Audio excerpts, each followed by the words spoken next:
આદરણીય ગુરુજનો તેમજ મારી સાથે અભ્યાસ કરતા વહાલા વિદ્યાર્થી મિત્રો, આજે હું તમને બંધારણ દિવસ વિશે કંઈક કહેવા માંગુ છું, જેથી તમે આપ સૌ શાંતિપૂર્વક સાંભળો. અને સભામાં જે ઠરાવો મર્યાદા મુજબ કાર્ય કરે છે અને મંત્રીએ પણ એ સભાનો જ એક ભાગ છે.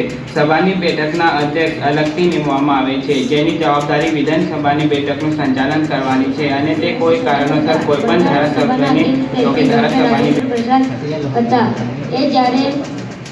જ્યારે બીજી બાજુ બંધારણના ખર્ચા સમિતિ અધ્યક્ષ તરીકે ડૉક્ટર ભીમરાવ આંબેડકર હતા.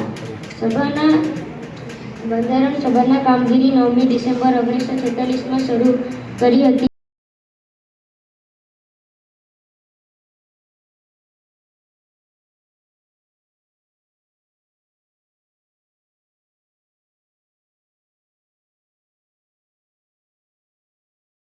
ઓગણપચાસ રોજ બન્યું હતું, તે પણ કાયદા સ્વરૂપે.